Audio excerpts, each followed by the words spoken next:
Hello guys, welcome back to this channel. तो आज मैं एक्सप्लेन करने वाली हूँ दहन सीरीज़ के एपिसोड 4 को। मैं इसके बाकी 3 एपिसोड ऑलरेडी एक्सप्लेन कर चुकी हूँ, तो आप लोग मेरे चैनल में जाकर उन एपिसोड्स को देख सकते हैं। मैंने उनकी एक अलग से प्लेलिस्ट बना दी है।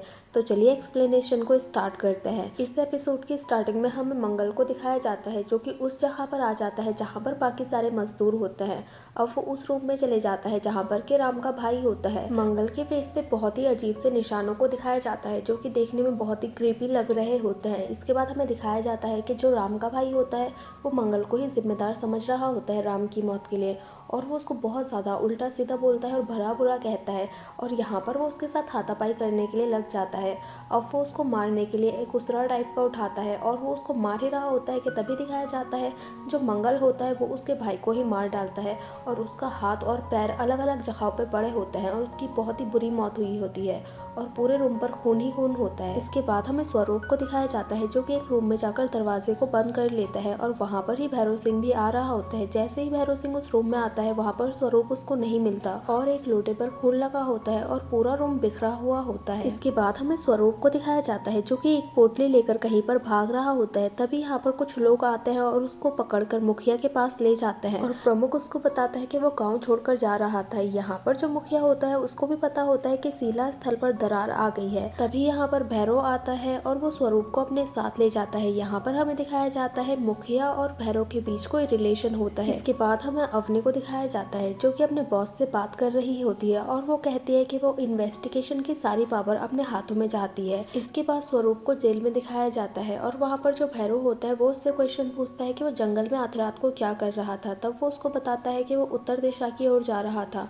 और वो उससे पूछता है कि वो क्यों जा रहा था। स्वरूप उससे कहता है कि वो एक गुप्त प्रक्रिया है, तुम नहीं समझोगे। यहाँ पर जो भैरव होता है वो उससे कहता है कि तुम अब एक बहुत ही बड़ी मुसीबत में फंस चुके हो। इसके बाद वो कुछ सामान उसको दिखाता है और उससे कहता है कि भवानी की डेड बॉडी के पास क्या कर रहा था। स्वरूप उससे कहता है कि मुझे नहीं पता, और कहता है कि कोई मुझे फंसाने की कोशिश कर रहा है। अब जो भैरव होता है वो स्वरूप के मुंह पर एक जोरदार तमाचा मारता है और उससे कहता है कि साफ साफ बता दे पंडित, तूने भवानी को क्यों मारा। लेकिन यहाँ पर जो स्वरूप होता है वो कहता है कि मैं भवानी को क्यों मारूंगा।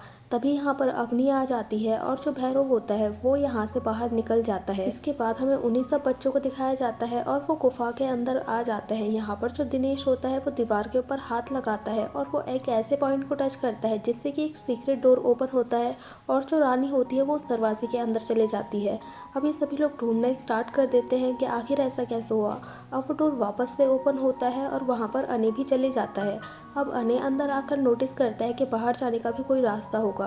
अब वो अंदर से उस डोर को ओपन करता है और सभी लोग अब उसके अंदर आ जाते हैं। जब ये लोग अंदर आकर इस जगह को एक्सप्लोर करते हैं तो ये देखते हैं कि यहाँ पर मायावी की पूरी कहानियों को दीवारों पर लिखा गया है और यहाँ पर अजीब सी चित्रकारी भी करी गई है। इसके बाद हमें दिखाया जाता है जो अने होता है वो यहाँ पर एक मैप को नोटिस करता है। अब यहाँ पर ये सीन कट हो जाता है। इसके बाद हमें भैरव सिंह को दिखाया जाता है, जिसको कि राम के भाई की मौत की खबर मिल जाती है, और यहाँ पर आने के बाद वो देखते हैं और वो बहुत ही बुरी हालत में यहाँ पर पड़ा होता है। अब जो भैरव होता है वो इस बात को फैलने से रोकने के लिए बोलता है, क्योंकि अगर ये बात फैल जाएगी तो कोई भी मजदूर काम करने के लिए नहीं जाएगा। इसके बाद हमें दिखाया जाता है कि जो स्वरूप का भाई होता है परिमल, वो उसको सुना रहा होता है। तभी यहाँ पर अवनी आ जाती है और वो स्वरूप से कुछ क्वेश्चन पूछती है, लेकिन स्वरूप उसको आंसर देने से मना करता है और उसको उल्टा आंसर देने लग जाता है। अब अवनी उससे कहती है कि आपने भवानी को क्यों मारा। स्वरूप उससे भी यही कहता है कि मैंने भवानी को नहीं मारा है, बल्कि उसने मुझे खुद ही अपने आप से मिलने के लिए बुलाया था। अब जो अवनी होती है वो उससे कहती है कि आप अपने साथियों को छोड़कर ऐसे भाग क्यों रहे थे।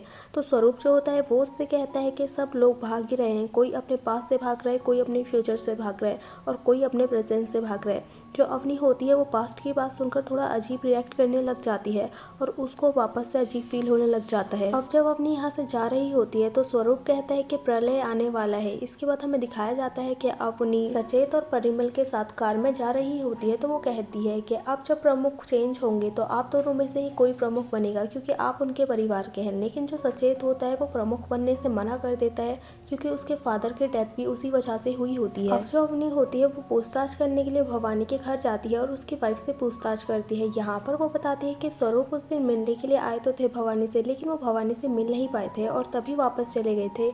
इसके बाद हमें दिखाया जाता है ये लोग छानबीन करने के लिए अस्पताल भी जाते हैं। हॉस्पिटल में आने के बाद अवनी को पता चलता है कि भवानी उससे मिलने के लिए हॉस्पिटल भी आए थे। अवनी यहाँ पर कैमरास को नोटिस करती है जो कि मैंगोन कॉर्पोरेशन ने लगवाए होते हैं। अब वो सीसीटीवी फुटेज देखने की बात करती है। यहाँ पर उसको अचानक से वापस से कुछ हो जाता है और यहाँ पर सभी जगह उसको अंधेरा दिखता है। तभी उसको यहाँ पर उसके हस्बैंड की परछाई दिखाई देती है और उसकी आंखें पूरी तरह से खराब होती हैं और उसके पीछे उसको अपना बेटा अने भी दिखाई देता है। वो जो उसका हस्बैंड होता है वो दीवार में घुस जाता है और उसके पीछे पीछे अने भी उसी दीवार में घुस जाता है।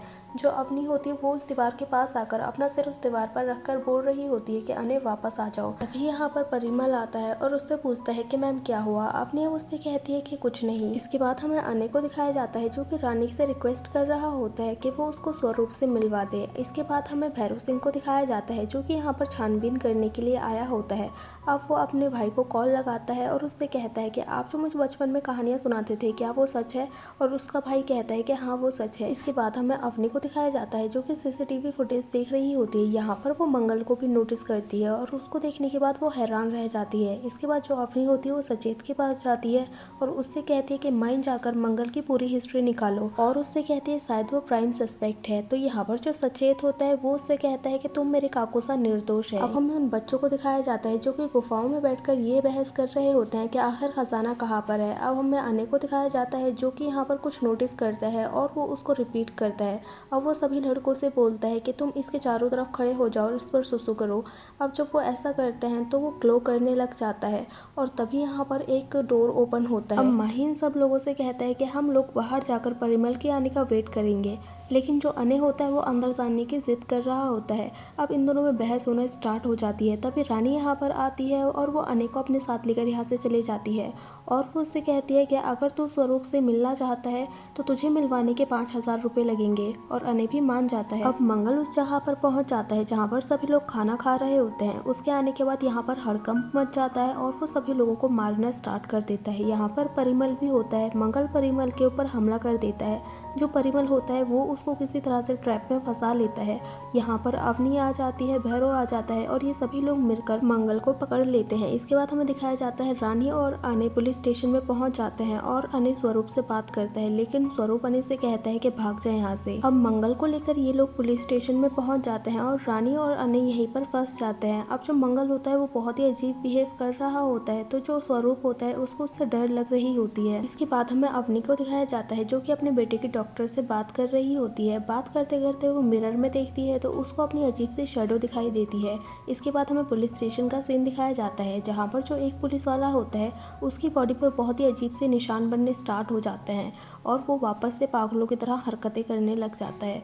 वो भी मंगल की तरह ही हरकतें कर रहा होता है और वो अपने भाई से ही लड़ जाता है। अब इन दोनों में इतनी भयंकर फाइट होती है कि वो अपने भाई को ही बहुत बुरी तरह से मार डालता है। जो अने और रानी होती है वो दोनों मौका देखकर यहाँ से बाहर भाग जाते हैं और जो स्वरूप होता है वो मंगल को देखकर बहुत ज्यादा डर रहा होता है। जो मंगल होता है वो लॉकअप से बाहर आ जाता है और जो अने और रानी होता है वो पुलिस स्टेशन के बाहर बैठ जाते हैं और वो देख रहे होते हैं कि जो मंगल होता है वो पुलिस स्टेशन की छत पे आता है और वहाँ पर बहुत जोर से चिल्ला रहा होता है और उसके दिखाते हुए ही ये एपिसोड यहीं पर एंड हो जाता है। सो गाइस हमें कमेंट करके ज़रूर बताना कि आपको ये एपिसोड कैसा लगा। अगर अच्छा लगा हो तो लाइक करें, शेयर करें और कमेंट करें और सब्सक्राइब करें इस चैनल को ऐसे ही मज़ेदार वीडियोस को देखने के लिए। और हाँ, बेल आइकन को दबाना ना भूलें। Thank you for watching guys.